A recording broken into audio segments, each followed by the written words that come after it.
حسنان نے ڈیوٹی پر جانا تھا، وہ ایک دفعہ منال کو دیکھنا چاہتا تھا۔ اسے تیسرا دن ٹیبل پر نظر نہ آئی تھی۔ وہ پریشان ہوا تھا، حال کا رویہ تو اسے بدلا ہی لگا تھا۔ اس کی ڈیوٹی تقریباً رات کو ہوا کرتی تھی۔ رات 10 بجے کا نکلا، صبح 11 بجے گھر آتا تھا۔ ابھی تقریباً 22 سے مل کر اس کا دل کا بوجھ ہلکا ہوا تھا، لیکن پریشان اس لیے تھا کہ F-16 تھنڈرز کے ساتھ اس کی پھر سے لڑائی نہیں ہوئی تھی۔ اپنے سفری بیگ پہن کے وہ روم سے نکلا تھا۔ پریشان وہ منال کی وجہ سے تھا، اسے 3 دن اپنی نظروں کے سامنے نہ دیکھا، اس کے دل میں بے چینی تھی، اس لیے اپنا بیگ لٹکا تھا۔ وہ کمرے سے باہر نکلا تھا، کیوں اب اس کی یاد آ رہی ہے جو اس کے بغیر گزارا نہیں ہو رہا۔ آغا جان جو باہر ٹہل رہے تھے، انہوں نے اس سے کمرے سے باہر نکلتے دیکھا، کہا تھا مردہ بولے نہ بولے، جب بولے تو چھت پھاڑ کر بولے۔ ان کی ناراضگی پہ چوٹ کرتا ہوا بولا، جو 3 دن سے اسے نہیں بلا رہے تھے۔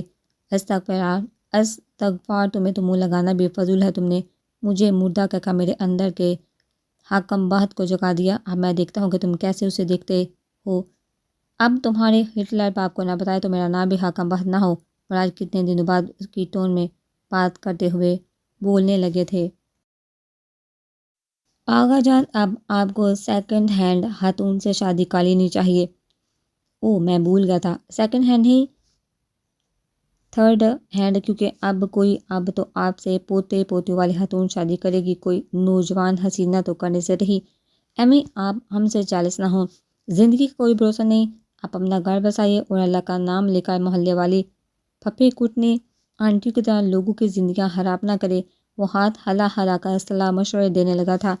شرم نام کی تمہیں تو کوئی چیز ہی نہیں ہے نا، جو اپنے بزرگ کے دادا سے بغیرتیاں کر ہے۔ وہ اسے دیکھا غصے اور مصنوعی غصے اور رعب سے بولے، جو چابیاں گھمائے اپنے ذہن میں کچھ نیا سوچتے انہیں چکما دینے کی کوشش میں لگا ہوا تھا۔ آغا جان، آپ اور بزرگ ناممکن، یہ نہیں ہو سکتا۔ نہ شاہ رخ خان برا ہوگا، نہ آپ تو میرے دوست ہیں، اور دوست بھی کبھی برے ہوتے ہیں بھلا۔ پتہ ہے، جب میں چھوٹا ہوتا تھا تو دادو آپ کی بہادری کی مثالیں دیا کرتی تھی۔ وہ کہتی تھی کہ جب میرا رشتہ تمہارے دادا سے طے ہوا تھا تو اس وقت ہم گاؤں میں رہتے تھے، اور تمہارے دادا سارا دن کھیتوں میں بیل سے کام کرتے تھے اور وہ رات میں ادھر ہی رہتے تھے، اور وہ اتنے بہادر تھے، شیر بھی ان سے ڈرتے تھے۔ ان کے پیچھے کڑا ان کو انہی کے بہادری کے قصے ٹھہر کے پیچھے لٹکے پردے کے پیچھے چھپا تھا۔ باتیں تو ساری ٹھیک ہے تمہاری، اور بہادر بھی میں بہت تھا، لیکن تمہاری پیدائش سے پہلے ہی تمہاری دادی فوت ہو چکی تھی۔ وہ کھوئے کے لہجے میں بولے اور پیچھے مڑے تو دیکھا تو وہ کہیں نہیں تھا۔ بڑا ہی کھوتے کا پتر ہے، مجھے بیوقوف بنا کر چلا گیا۔ پتا تھا بغیرت کہ بوڑھا دادی کی یادوں میں کھو جاتا ہے اور پھر کسی چیز کا ہوش ہی نہیں رہتا۔ وہ لاٹھی اٹھاتے نفی میں سہلاتے مشکل سے سیڑھیوں سے اتر گئے تھے۔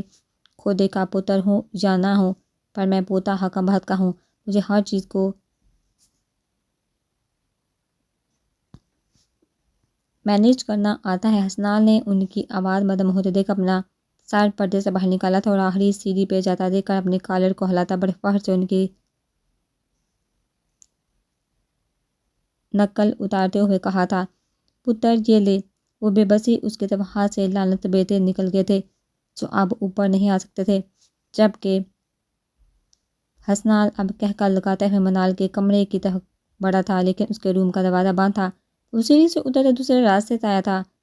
بستر پہ کھڑے وہ سانس لینے کی کوشش میں آدھی ہو گئی تھی اور ٹاول سے منہ صاف کرتے باہر نکلی تو لائٹ نہیں تھی۔ اوہ شٹ، لگتا ہے لائٹ چلے گی۔ وہ یہ کہتے ہوئے بیڈ پر آ کے لیٹی تو اسے اپنے غیر محسوسی ہلچل اور اپنی کمر پر اسے سرسراتے ہوئے ہاتھ محسوس ہوئے تھے۔ کون خوف سے اس کی گگی بند گئی تھی۔ وہ اپنی آواز کی گھبرائی ہوئی آواز سے بولی تھی، آپ کا شوہر جسے آپ 3-4 گھنٹے 25 منٹ اور 3 سیکنڈ سے بھول گئے ہیں، تو تم کہاں سے آئے ہو؟ دروازہ تو بند تھا۔ وہ اپنے چکراتے سر پر قابو پاتے ہوئے غصے سے بولی تھی۔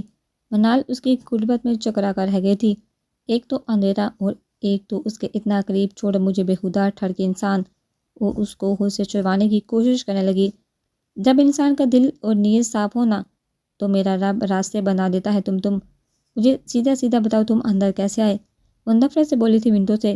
وہ یک لفظ سے جواب دیتے ہوئے بولا تھا، ونڈو تو بند تھی، پھر کیسے آئے ہو؟ اسے آنکھوں میں حیرت لی، اس نے حیرت سے پھٹی آنکھوں سے اس کو دیکھا۔ سمپل سی بات توڑ کے یہ کہتا ایک دفعہ پھر اسے حیران کر گیا تھا کہ کیسے ہاتھ سے تو توڑا ہے۔ اس کے صدمے سے آواز ہی نہیں نکل رہی تھی۔ نہیں، آپ کو پاگل نظر آتا ہوں یا رانجھ اپنے بیٹ سے تو کر آیا ہوں آپ کو دیکھنے۔ اس کی کمر پر گرپ سے مضبوط کرتے ہوئے بولا تھا، دفع ہو جو یہاں سے، میں تمہاری شکل بھی نہیں دیکھنا چاہتی۔ بے فکر ہی، لائٹ تو آپ ہے اور میں شکل دکھانے بھی نہیں آیا، میں تو کچھ اور ہی کرنے آیا ہوں۔ کیا وہ اس کی کمر سے ہاتھ ہٹاتے ہوئے بولی جو اس کے گیت لپیٹے ہوئے تھے، پیار ویار نچھاور کرنے آیا ہوں اور کیا۔ حسنال نے منال کی گھبرائی ہوئی آواز سے لطف اٹھایا تھا، پر پلیز مجھے چھوڑ دو، مجھے ڈر لگ رہا ہے۔ اندھیرے سے وہ روحانسی ہوئی تھی جب حسنال بہت ہو ساتھ تو ڈرنے کی کیا بات، ویسے جو میرے ساتھ ہوتا ہے وہ تو طوفانوں کی پرواہ بھی نہیں کرتا۔ اس کے چہرے پر پھونک مارتے ہوئے بولا تھا، پلیز چھوڑ دو، مجھے بخش دو، کہتے ہو تو پاؤں پڑ جاتی ہوں۔ وہ اپنے تپتے جسم پر درد محسوس کرتے یہ کہتے پھول پھول کر رونے لگی، کیا ہوا ہے آپ کو، کیوں رو رہی ہے؟ اس کے ہلتے وجود اس کے منہ سے نکلی باتوں سے وہ اپنی جیب سے فون نکالتا، ایک پل کو گھبرائے اس کو اٹھ کر اس کو اپنا ساتھ بٹھاتا، اس کے چہرے پر ٹارچ لگاتا وہ بولا تھا، مگر اس کو چہرے کو دیکھا ساکت رہ گیا تھا۔ کس نے کیا، کیسے ہوا؟ وہ اس کے چہرے پر پڑتے پتلے سرخ دار کی دیکھتے ہوئے بولا۔ اس کی سوجی آنکھیں، اس کا سفید چہرہ دبک رہا تھا، اس کے سرخ چہرے پر بکھرے بال، اس کا جو اجرا اور ویران چہرہ دیکھتے ہوئے بولا تھا، بتائیے کس نے آپ کے معصوم اور نازک چہرے کا یہ حشر کیا ہے؟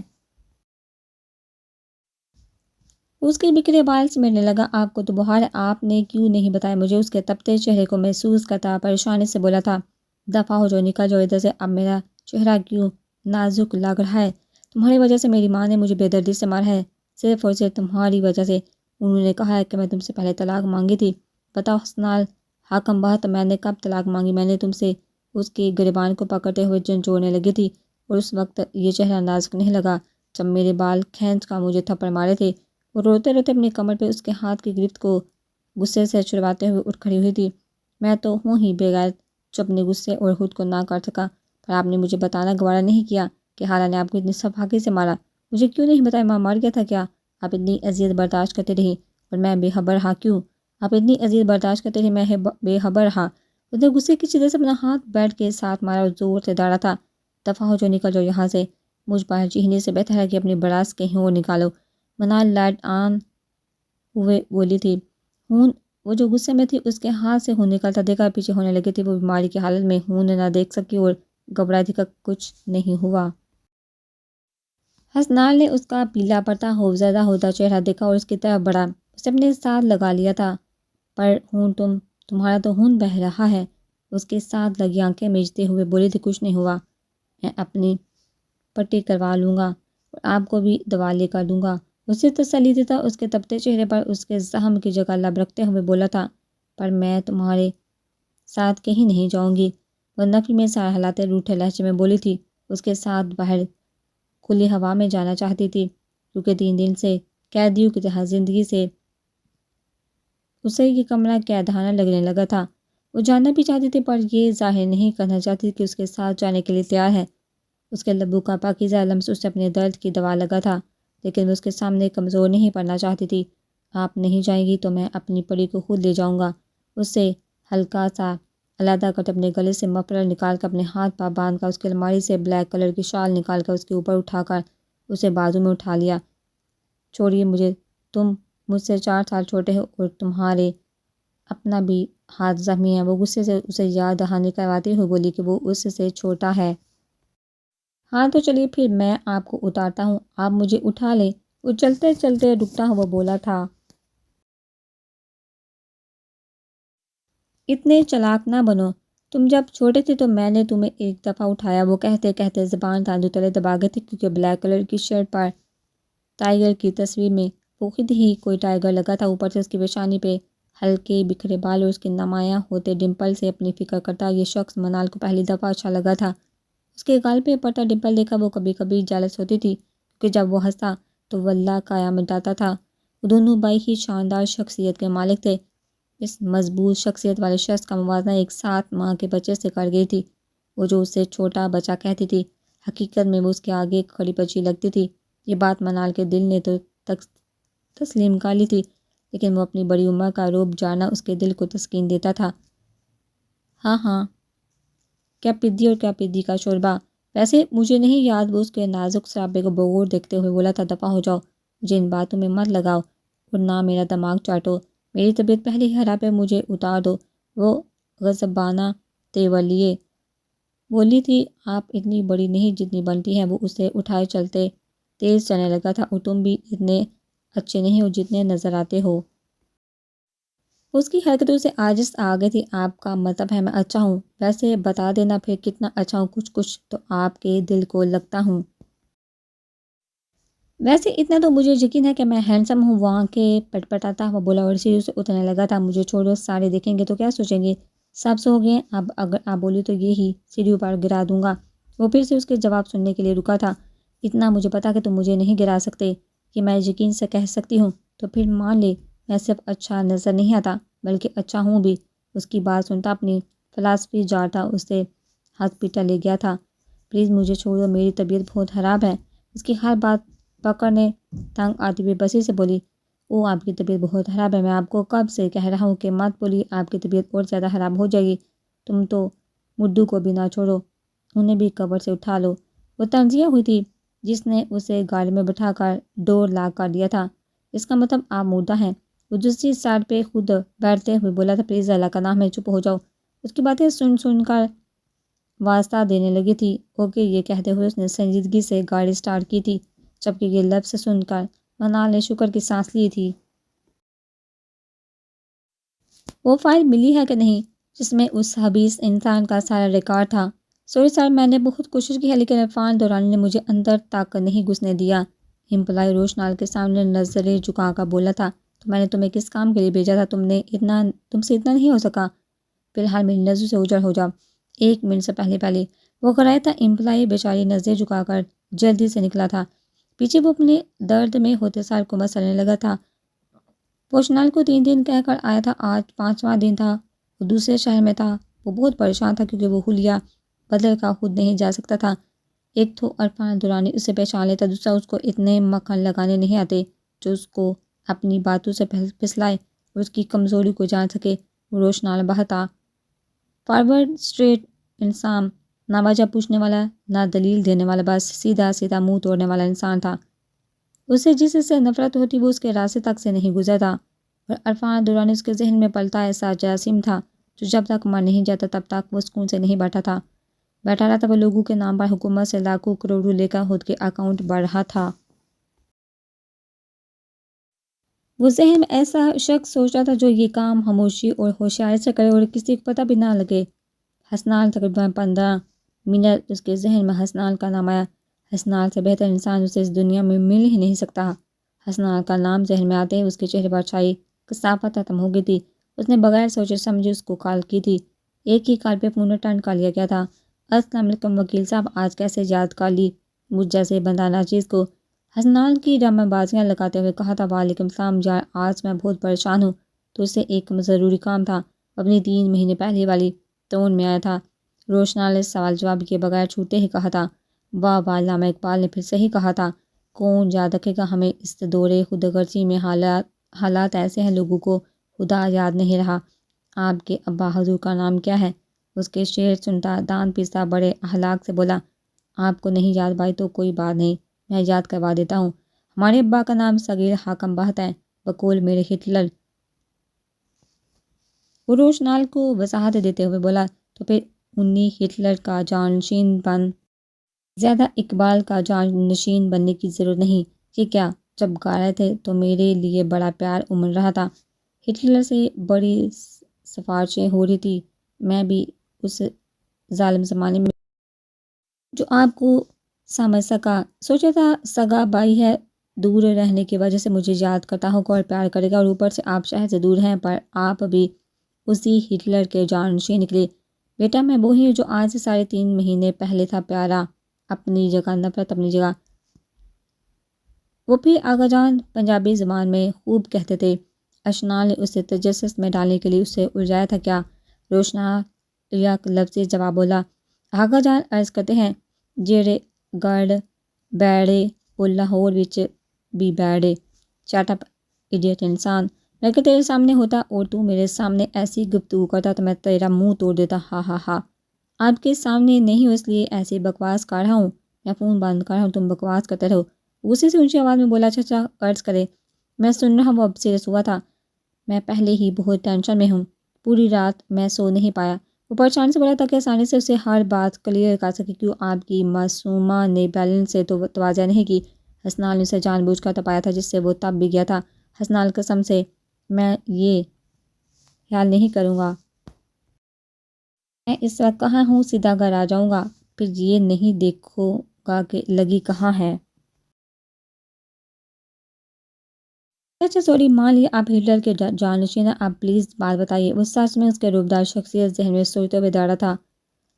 1 سال پہلے کا منظر اس کے ذہن میں گم تھا جب مذاق میں لڑتے روشنال اسے پانچ مارا تھا. اس کے ناک سے خون بہنے لگا تھا. عرفان درانی کو جانتا ہے تو؟ روشنال نے اسے یاد دہانی کروائی تھی. ہائی وہ تکا وہ انکل جس کی سائڈ پہ جالر بنی ہوئی ہے. وہ سینے پہ ہاتھ تکتا حیرانے سے بولا تھا. ہاں ہاں وہی. بس اس کا ایسا حال کریں. اس کی نسلیں یاد رکھیں اور 1000 بار باپ کی راہ پر چلنے سے پہلے سوچے. بھائی اللہ کا نام لے. بھائی ایویں نہ کیا کرے. بیچارہ 3 شادی کر کے تقریباً گنجا ہو چکا ہے اور جو اس کے 2 بال اس کے سر پہ ہیں وہ بھی آپ کی نظروں میں کھٹک رہے ہیں. اس کی نسلوں سے بھی آپ سے ایسا انتقام لینا ہے کہ آپ کی نسلیں بھی یاد رکھنا ہے. پھر آپ بھی ماضی میں گنجے ہو جائیں گے. سوچئے بھائی سوچئے. خود کو سامنے رکھ کر سوچئے تو آسانی رہے گی. اپنا فیوچر دیکھ لیں. اپنا منہ باندھ رکھو اور میری بات سنو. گنجا تو نے ہونا ہے میں نے نہیں. کیونکہ قربانی کا بکرا میں تجھے بناؤں گا. روشنال نے اس پر حقیقت کھولی تھی. کیا مطلب تو میں تمہیں بتاتا ہوں. تھوڑی دیر منہ بند رکھ لو. پھر اس نے آدھا گھنٹہ لگا کے اس سے ساری بات سمجھ رہے تھے اور کس طرح اس نے عرفان درانی کو ٹریپ کرنا ہے اور کس طرح اس کو اپنی میٹھی باتوں میں پھنسانا ہے. کس طرح چلا کے اس کے گھر میں گھس کر اس کی پیٹھ پر وار کرنا ہے. اور آخری بات سن. تیرے پاس 2 دن کا ٹائم ہے. دہی لگا یا مکھن پر 2 دن کے اندر تو نے اس کے گھر گھسنا ہے. جس طرح بھی گھسنا ہے. یہ تیرا ہیڈک ہے میرا نہیں. پھر آپ نے مجھے مانا نہ کہ ہر بات ہڈیاں توڑنے اور منہ کے ٹھڈو سے نہیں ہوتی. کچھ باتیں پیار سے مکھن لگا کر سر پر ہاتھ پھیر کر کی جاتی ہیں. سب کی زندگی کے اصول اپنے اپنے ہیں. لیکن حسنال بہت کی زندگی کا اصول یہ ہے کہ وہ جس سے نفرت کرتا ہے وہ اس سے پہلے محبت کے جال میں پھنساتا ہے. اس کی کمزوری جانتا پھر اسے زیر کرتا ہے. اور جو میرے جال میں پھنس جاتا ہے پھر وہ ایسا پھنسا کہ ان سنجیدگی کو توڑ نہیں سکتا. جب سنجیدہ ہوتا اتنے جوش سے بولتا اسے خود نہیں پتا ہوتا کہ وہ کیسی باتیں کر رہا ہے. Okay bye bye. یہ کہہ کر روشنال نے فون ڈسکنیکٹ کر دیا تھا. جبکہ وہ 5 منٹ اپنی تعریفوں کے قصیدے پڑھ کر خاموش ہوا تو کال بند تھی. ضرورت کے وقت شیر کو ہی باپ آپ نے بائی. یہ کہہ کر مصنوعی غم سے چائے پینے لگا تھا. روشنال اب پرسکون ہوا تھا کیونکہ حسنال ہی واحد انسان تھا جو اس کا کام کر سکتا تھا. دماغ سے بوجھ ہٹا. بکل حسنال کے اس کے آگے اپنی معصوم ماں کا چہرہ آیا تھا. وہ حسنال کی باتیں سوچ کر وہ مسکرا دیا تھا. انہوں نے واٹس ایپ آن کی. خوش قسمتی سے وہ آن لائن تھی. اسے ایک بات کا غصہ تھا. وہ جب بھی کال کرتا وہ آف لائن ہو جاتی. اشنال پک اپ دی کال. انہیں ویڈیو کال ملائی. اشنال نے ریسیو نہیں کی تو اس نے میسیج بھیج دیا. میسیج تو سین تھا لیکن اس نے کوئی رپلائی نہیں کیا. سوری پر میں پڑھ رہی ہوں آپ کی کال نہیں اٹھا سکتی. اس کا جواب دے کر غصہ آیا تھا. آئی سیڈ اشنال پک اپ دا کال. اس نے اب کی بار وائس میسیج کیا تھا. سوری میں نہیں اٹھا سکتی. آپ نے بات کرنی ہے تو میسیج ٹائپنگ سے کر لیں. مس اشنال میں آج کرا رہا ہوں تو میں پھر دیکھنا میں کیسے تمہاری سکرو ٹائٹ کرتا ہوں. میں 5 دن گھر سے باہر کیا رہا. تمہاری ریل تو پٹری سے اتر گئی. وائس میسیج پہ باتیں کرتے ہاتھوں کی مٹھیوں کو زور سے بینچا تھا. وہ حیران تھا کہ وہ اسے اگنور کر رہی ہے. بے شک وہ چاہے جتنی بھی اس سے چاہتا تھا لیکن اپنا اگنور کرنا وہ کبھی بھول نہیں سکتا تھا. اس نے چابیاں موبائل اور لیپ ٹاپ اٹھایا. ساتھ میں آئمہ درانی کے ڈاکومنٹس اٹھانا نہیں بھولا تھا. پھر اس نے گاڑی ہواؤں کے سنگ چلائی تھی. اشنال نے روشنال کی باتوں کو محض دھمکی سمجھا تھا. وہ جانتی تھی کہ وہ دوسرے شہر میں ہے. اس کی دھمکیاں سن کر وہ آف لائن ہوئی. اپنے کپڑے سارے واش کی اور فریش ہو کر اس کی بڑی سی بلیک ٹی شرٹ نکال کر پہنی تھی. بازو بہت بڑے تھے. اس نے فولڈ کیے. دل اس کے کپڑے شیمپو روشنال کی غیر موجودگی میں اس کی ہر چیز کو حق سمجھ کر استعمال کیا تھا.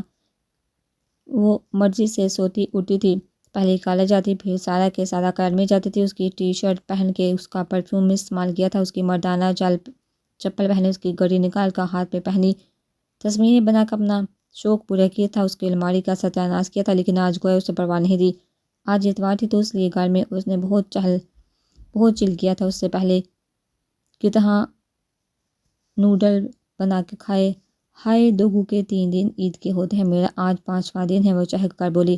اب اپنے لیے پکوڑے بنا کر کچن سے نکلی تھی، اب اسے لاؤنج کا دروازہ کھلا تھا۔ روشنال کو دیکھ اس کے ہاتھوں سے پلیٹ گری تھی، جب اس نے روشنال کو پلیٹ کا دروازہ بند کرتے دیکھا تھا۔ اس سے پہلے کہ وہ دروازہ بند کر کے پیچھے موڑا، روشنال نے کمرے میں پھٹی پھٹی آنکھوں سے دیکھا اور کمرے کی طرف دوڑ لگانی چاہیے۔ وہ کہاں جا رہی ہے؟ اس کی آواز اسے دور دیکھا اس نے بھاگنا چاہا، لیکن وہ ساکت کھڑی رہ گئی جب اس نے اسے بازو سے پکڑا تھا۔ میری کال کیوں نہیں پی تم نے؟ روشنال نے اس کے گرد حسار بظاہر تو سختی سے کہہ رہا تھا، لیکن اس کے ہوش روبا حسن کو دیکھتا وہ مسمرائز ہوا تھا۔ گھٹنوں سے نیچے آتی اپنی شرٹ میں دیکھا تو دل ہی دل میں اس کے حسن کو دا دی تھی۔ وہ اتنے دن بعد دیکھتا اپنی چھوٹی سی معصومہ کو دیکھا تو خود پر قابو نہ رکھ سکا، اسے اپنے بازو میں اٹھا لیا تھا۔ مجھے نیچے اتاری قسم سے، اب آپ اس بات پہ مانیں گے کہ میں نے آپ کی شرٹ پہنی تو قسم سے میں نے مجبوری میں پہنی ہے، میں نے اپنے سارے کپڑے دھو کے رکھے ہیں بس اس لیے۔ وہ خود کو اس کے سامنے بغیر دوپٹے میں اسے ڈیڑھ شرم آئی تھی، اس نے دل ہی دل میں آج کے دن پر لعنت بھیجی تھی۔